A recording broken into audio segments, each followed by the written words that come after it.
কেকার স্বাদ কাহনে সকলকে স্বাগতম। আশা করি তোমরা সবাই খুব ভালো আছো, আমরাও ভালো আছি।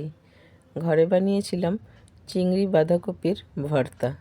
খেতে হয়েছিল ভীষণ ভীষণ টেস্টি। ঘরের সবাই তো আঙুল চেটেপুটে খেয়েছে বলতে পারো। একবার খেলে বারবার মন চাইবে খেতে। তাহলে আসো দেখে নিই কীভাবে করলাম, সঙ্গে থাকো। চিংড়ি বাঁধাকপির ভর্তা করার জন্য সবার প্রথমে এখানে একটা বাঁধাকপি নিয়েছি, তাকে ভালো করে পরিষ্কার করে ধুয়ে এরকম ছোট ছোট টুকরো করে কেটে নিয়েছি। আর এদিকে গরম জলের মধ্যে একটু ভাপিয়েও নেব। বেশ সবুজ কালার থাকবে, কালার চেঞ্জ হবে না, হালকা একটু ভাপা হওয়াতেই সঙ্গে সঙ্গে আমি এটাকে তুলে ঠান্ডা করতে দেব। আর এদিকে কড়াইতে আমি তেল গরম করে দিয়ে দিয়েছি 3টে শুকনো লঙ্কা। ভর্তা মানেই জানি আমরা সবাই শুকনো লঙ্কা ছাড়া একদম অধুরা। শুকনো লঙ্কাটা দেখো খুব ভালো করে ভাজা আমার হয়ে গেছে। এটাকে এখন আমি তুলে নেব। আর ওই তেলের মধ্যেই ফোড়নে দিয়েছি কালো জিরে,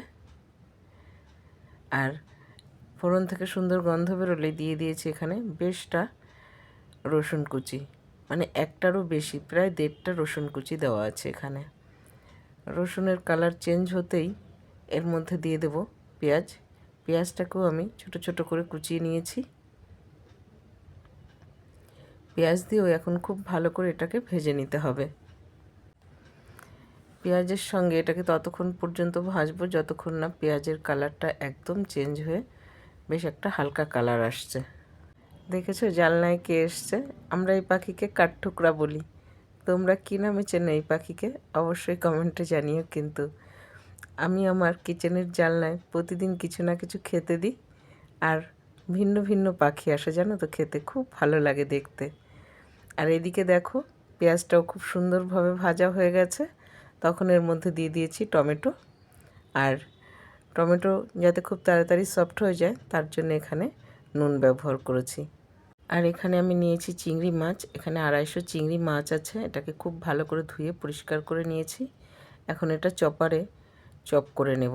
আর এর সঙ্গে দিয়ে দিয়েছি 4-5টা কাঁচা লঙ্কা, সেটাও চপ করে নেব। আর এদিকে দেখো টমেটোটা একদম ম্যাশ হয়ে গেছে। মশলাটা খুব ভালো করে আমার কিন্তু কষানো হয়ে গেছে। দেখো মশলা থেকে খুব ভালোভাবে তেল ছেড়ে দিয়েছে।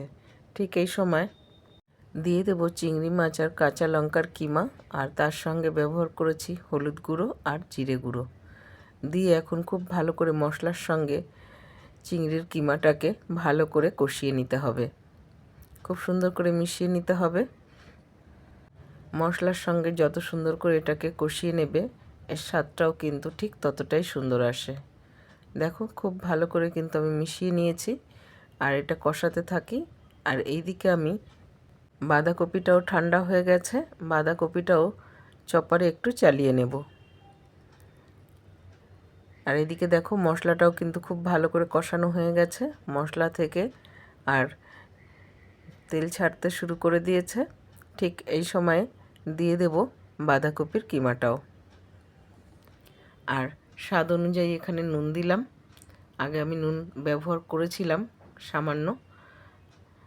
এখন সব কিছুর সঙ্গে এটাকে খুব ভালো করে আর একবার মিশিয়ে নিতে হবে। বাঁধাকপির কালার চেঞ্জ হওয়া পর্যন্ত খুব ভালো করে এটাকে ভেজে নিতে হবে। কিছুক্ষণ রান্না করে নেওয়ার পরে দেখো এর কালারটাও চেঞ্জ হয়ে গেছে, আর পরিমাণেও অনেক কমে গেছে। মানে এটা একদম সুন্দর করে খুব ভালোভাবে ভাজা আমার হয়ে গেছে।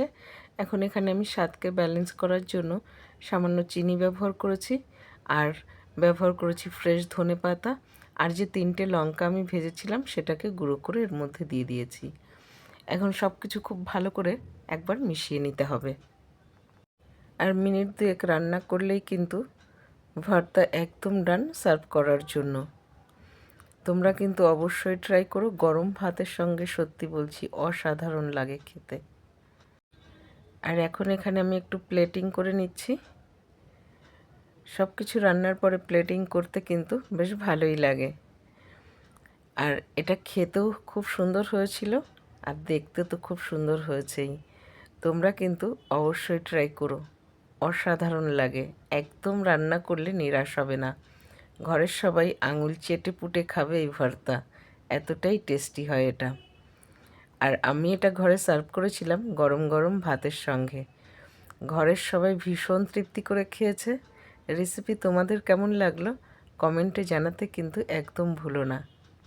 ভালো লেগে থাকলে চ্যানেলটা ফলো করে দিও, আর ইউটিউব থেকে দেখে থাকলে বন্ধুরা প্লিজ সাবস্ক্রাইব করে দিও।